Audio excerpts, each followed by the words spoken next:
Hello viewers, welcome to our channel. నేను Charan పరిణి. Kangana Ranaut CM panipuri అమ్ముకోవాలా అంటూ కొన్ని వ్యాఖ్యలు చేశారు. అసలు ఏం జరుగుతుంది? సీఎం పానీపూరి అమ్ముకునేది ఏంటి? కంగనా రనౌత్ అలా ఎందుకు అన్నారు? ఒకసారి చూద్దాం. కంగనా రనౌత్ ప్రస్తుతం ఆమె మండి నియోజకవర్గం నుంచి ఆమె ఎంపీగా ఉన్నారు. ఆమె పరిపాలన ఆల్రెడీ బీజేపీలో స్టార్ట్ అయిపోయింది.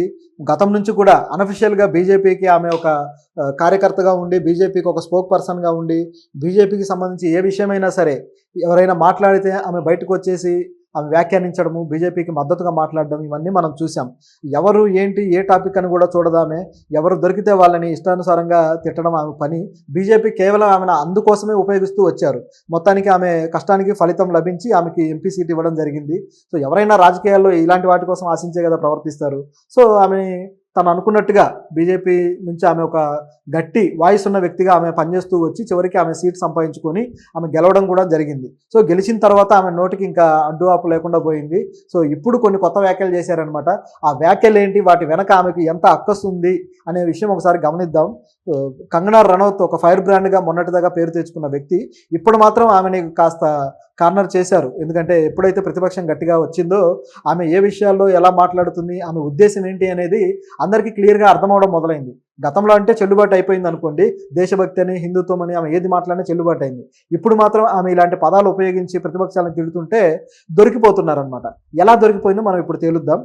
కొత్తగా ఇప్పుడు ఆల్రెడీ మహారాష్ట్రలో సీఎంగా ఉన్న ఏక్నాథ్ షిండే ఉన్నారు కదా, ఆయన విషయంలో జ్యోతిర్మఠ పీఠాధిపతి ఎవరైతే ఉన్నారో శంకరాచార్య, ఆయన కొన్ని వ్యాఖ్యలు చేశారు. ఏంటంటే ఏక్నాథ్ షిండే ఒక మోసగాడు, ఆయన మోసం చేశాడు, హిందూ మతంలో మోసం చేసిన వాళ్ళని హిందువు అని పిలువబడరు, మోసం చేసిన వాళ్ళని మోసగాడు అంటారు అని చెప్పేసి ఆయన మీద కొన్ని వ్యాఖ్యలు చేశాడనమాట. అది కూడా ఉద్ధవ్ ఠాక్రే ఉన్నారు కదా, మాజీ సీఎం, మహారాష్ట్ర మాజీ సీఎం, ఆ ఉద్ధవ్ ఠాక్రేని కలిసి వచ్చిన తర్వాత ఈ వ్యాఖ్యలు చేయడం జరిగింది. సో దాంతో ఇది ఒక్కసారిగా రాజకీయ ప్రాధాన్యత సంతరించుకుంది. నిజానికి ఈ మఠాధిపతి ఈయనేమి రాజకీయవేత్త కాదు, ఈయన కేవలం స్వామీజీ, ఆయన మఠానికి సంబంధించి అలాగే మత ప్రచారానికి సంబంధించిన విషయాలు చూసుకునే వ్యక్తి. కానీ గతం నుంచి కూడా ఈయన ఉద్ధవ్ ఠాక్రేకి కాస్త అనుకూలమైన వ్యక్తి అనమాట. ఆయన విషయాల్లో యాక్టివ్గా ఉన్న వ్యక్తి. ఈయన సలహాలు కూడా ఉద్ధవ్ ఠాక్రే తీసుకున్న సందర్భాలు ఉన్నాయి. ఈ విధంగా ఉన్నాయి కాబట్టి ఇప్పుడు కొత్తగా ఉద్ధవ్ ఠాక్రేని ఆయన కలిశాడు. ఉద్ధవ్ ఠాక్రే ఆయనకి వాళ్ళిద్దరు ఏం మాట్లాడుకున్నారో లోపల అనేది తెలియదు, కానీ బయటకు వచ్చినాక మాత్రం ఈ విధంగా వ్యాఖ్యలు చేయడం జరిగింది.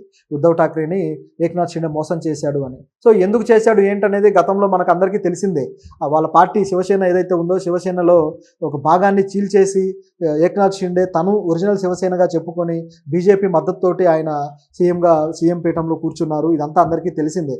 సో ఇది ఇలా ఉంటే ఈ మోసాన్ని గురించి ఎప్పుడైతే ఈయన వ్యాఖ్యలు చేశాడో వెంటనే ఈమె అందుకున్నారనమాట, కంగనా రనౌత్. ఆమె అందుకుని ఏమన్నారంటే, ఉద్ధవ్ ఠాక్రేని ఆయన మోసం చేయడం కాదు, ప్రజలు ఎవరైతే ఉన్నారో ప్రజలని రాజు పీకు తింటూ ఉంటే దాన్ని దేశద్రోహం అంటారు, రాజద్రోహం. సో ఈ రాజద్రోహం ప్రజలే కాదు, రాజు చేసినా దాన్ని రాజద్రోహం అనొచ్చు. కాబట్టి ఆ రాజు ఇలా ప్రజల్ని పీడించి పీకు తినడాన్ని ఖండిస్తూ అసలు ఈ రాజు ఎవరు అంటే ఉద్ధవ్ ఠాక్రే అనేది ఆమె ఒపీనియన్ అనమాట. సో ఉద్ధవ్ ఠాక్రే రాజు అవడం ఏంటి, ఈమె ఎందుకు ఇలా అన్నారు అనేది గమనిస్తే, గతంలో ఆయన సీఎంగా ఉన్నప్పుడు ఆయన ఏం చేశాడు? నిజానికి ఆయన ఏం చేయలేదు, కానీ ఈవిడ మీద మాత్రమే, ప్రజల మీద ఆయన ఏమి ఇబ్బంది పెట్టింది లేదు. కానీ కంగనా రనౌత్ విషయంలో మాత్రం ఆయన కాస్త కఠినంగా వ్యవహరించాడు. కంగనా రనౌత్ బీజేపీకి మద్దతుగా మాట్లాడడం కావచ్చు, బీజేపీ వెనకాల చేస్తున్న రాజకీయాలు, ఇవన్నీ ఆయనకు తెలుసు. ఈ ఎన్సీపీ, కాంగ్రెస్, అట్లాగే ఈ శివసేన, ఈ మూడు కలిసి కూటమి ద్వారా ఏర్పరిచిన ప్రభుత్వము మహారాష్ట్రలో ఉంది. సో బీజేపీకి తగినన్ని సీట్లున్నా ఏర్పాటు చేయలేకపోయామే అనే బాధ బీజేపీకి ఉందన్నమాట. దానికోసము మహారాష్ట్రలో ఈమెను పావుగా వాడుకున్నారు ఈ కంగనా రనౌత్ని. సో పావుగా వాడుకొని ఆమె చేత అనేక ఆరోపణలు చేయించారు. దాంతో ఉద్ధవ్ ఠాక్రేకి కాస్త మండింది. ఆయన ఏం చేశాడంటే, ఆమె కట్టడాలు, ఆమె బిల్డింగ్ ఏదైతే ఉందో, ఆమె ఆఫీస్ బిల్డింగ్, ఇది అక్రమంగా కట్టింది అని చెప్పేసి మున్సిపల్ కార్పొరేషన్ నుంచి ఆమెకి నోటీసులు ఇవ్వడము, దాన్ని కొంతవరకు రోడ్డు మీదకి ఆక్రమించిన దాన్ని కూల్చేయడం, ఇవన్నీ జరిగింది. ఇప్పుడు చట్ట ప్రకారం వాళ్ళు చేసినప్పుడు తప్పేముంది? అవును, చట్టాన్ని అతిక్రమించానని ఆమె ఎందుకు ఒప్పుకోలేదు? ఆయన కక్షపూరితంగా చేసేది కనిపిస్తూ ఉన్నా చట్టాన్ని అతిక్రమించినప్పుడు ఇక మాట్లాడడానికి కూడా ఏం లేదు కదా. సో ఇక్కడ ఇద్దరు దొందే అనమాట. ఆవిడ రియాక్ట్ అవ్వడము, ఆమెమో చట్టాన్ని అతిక్రమించడం కరెక్ట్, ఈయన మాత్రం అట్లా ఈమెను కూల్చేస్తే ఆమె బిల్డింగ్ని, ఇది మాత్రం తప్ప. సో ఈ విధంగా ఆమె ఇంకా బలంగా తయారైపోయారనమాట తన స్టాండ్ విషయంలో. బీజేపీకి మరింత బలమైన కార్యకర్తగా మారి ఆ ఉద్ధవ్ ఠాక్రే మీద ఎప్పటికప్పుడు విమర్శలు చేస్తూ వచ్చారు. మొత్తానికి ఆమె ఎంపీగా అయిన తర్వాత ఇప్పుడు ఆ కక్షని ఏ విధంగా బయట పెట్టుకోవాలి, ఏ విధంగా ఆయన మీద అక్కసు వెళ్ళగక్కాలి అనేది ఆలోచించుకొని చేస్తున్న పని అనమాట ఇది. సో ఈ విధంగా ఆమె అక్కసు వెళ్ళగక్కారు. ఈ శంకరాచార్య ఎవరైతే ఉన్నారో స్వామీజీ, ఈ స్వామీజీ అసలు స్వామీజీయే కాదు, ఈయన హిందుత్వాన్ని అవమానిస్తున్నాడు అని చెప్పేసి మేము కొత్తగా పాట పాడడం మొదలెట్టారు.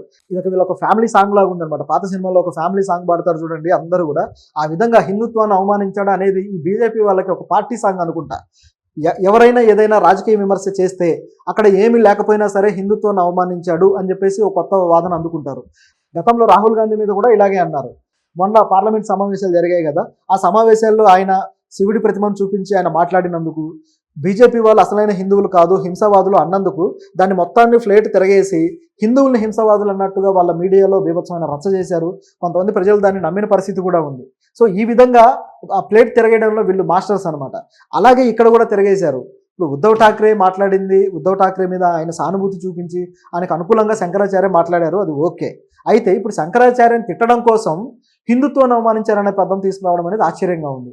దీంతో పాటు ఆమె మరొక వ్యాఖ్య కూడా చేశారు. ఇంత చీప్ రాజకీయానికి సంబంధించి ఆమె మాట్లాడారంటే ఎంత చీప్గా ఉందంటే అది, ఆమె వ్యాఖ్యలు కావచ్చు, ఆమె మాట్లాడిన పద్ధతి కావచ్చు, ఇంత చిల్లర రాజకీయం చేస్తారా అని అనిపించక మానదు. ఏమన్నారంటే, ఈ పార్టీ ఇప్పుడే కాదు గతంలో కూడా పార్టీలు చీలాయి కదా, 1970లోను 71లోను కూడా ఇలాగే చీలింది, అలాగే ఇప్పుడు కూడా చీలింది, దీంట్లో తప్పే ఉంది. రాజకీయ నాయకుడు ఈ విధంగా రాజకీయం చేయకపోతే బయట ఉండి పానీపూరి అమ్ముకుంటారా అని వ్యాఖ్యానించడం జరిగింది. సో ఈ వ్యాఖ్యలు గమనిస్తే, మేము ఇలా పార్టీలు చీలుస్తాము, మాకు నచ్చినట్టుగా ఎమ్మెల్యేలను కొంటాము, మాకు నచ్చినట్టుగా గెస్ట్ హౌస్ రాజకీయాలు చేస్తాము, మాకు నచ్చినట్టుగా పార్టీలను ప్రభుత్వాలను కూల్చి మేము రాజకీయం చేసి మేము అధికారం వెలగబెడతాము, ఇదే రాజకీయం అని చెప్పినట్టుగా ఉంది. ఇలాంటి రాజనీతి ఆమె ఏ పుస్తకంలో చదువుకున్నారు, అసలు ఆమె ఏం డిగ్రీలు చేశారో ఎవరికి తెలియదు. ఆమె చదువు కూడా అంతంత మాత్రమే. సో ఇట్లాంటి అజ్ఞానము, చదువు సంధ్య లేని వాళ్ళని తీసుకొచ్చి ఎంపీలుగా కూర్చోబెడితే వీళ్ళు మాట్లాడే మాటలు ఇలా ఉంటాయి. రాజనీతిలో నీతి అన్న పదం ఏంటో తెలుసా? నీతి అంటాం. సో రాజనీతిలో కూడా నీతి ఉంటుంది, నీతితో చేసేదే రాజకీయం. కానీ ఇప్పుడున్న రాజకీయ నాయకులు ఎలా తయారయ్యారంటే, తమకు నచ్చింది చేసి ఏదైనా చేయొచ్చు, ప్రలోభాలకు లోన్పరచొచ్చు, డబ్బులతో ఎమ్మెల్యేలను ఎంపీలని కొనొచ్చు, ఇలాంటివన్నీ నేర్చుకొని దీన్ని రాజకీయం అని పేరు పెట్టి దేశాన్ని ఈ విధంగా సర్వనాశనం చేసే పరిస్థితి తీసుకొచ్చారు. ఇంత దిగజారుడు రాజకీయాన్ని ఈమె సమర్థించడం చూస్తుంటే ఈమె మెంటాలిటీ ఏ స్థితిలో ఉందో అర్థమవుతుంది. గత 40-50 ఏళ్ళుగా రాజకీయం చేస్తున్న వాళ్ళు కూడా ఇలాంటి మాటలు మాట్లాడలేదు. కానీ ఈవిడ మాట్లాడుతున్నారంటే ఈవిడ ఒక ఫక్తు మోడ్రన్ రాజకీయవేత్త అనాలా, లేకపోతే ఒక విలువలు లేని రాజకీయవేత్త అనాలా, ఇక ప్రజలు నిర్ణయించుకోవాలి. అయితే ఈ విషయంలో మాత్రం ఉద్ధవ్ ఠాక్రే అంత సాధారణంగా వదిలేసేలాగా లేడు. మళ్ళీ రేపు ఎలక్షన్స్ విషయంలో చాలా గట్టిగానే ఉంటాడని కనిపిస్తూ ఉంది. ఇప్పుడు ఈ కంగనా రనౌత్ మాటలకి ఇప్పుడు బీజేపీ శ్రేణులు మరిన్ని మద్దతు కూడగట్టుకొని హిందుత్వాన్ని శంకరాచార్య అవమానించారు అని చెప్పి కొత్త వాదన తీసుకొచ్చే పరిస్థితి కూడా కనిపిస్తూ ఉంది. సో ఇదంతా ఎందుకు అంటే, మళ్ళీ మహారాష్ట్రలో ఈ విధానం ఏవైతే ఉందో హిందుత్వానికి సంబంధించి దీన్ని మళ్ళీ రెచ్చగొట్టాలన్న ప్రోగ్రాం పెట్టుకున్నారన్నమాట.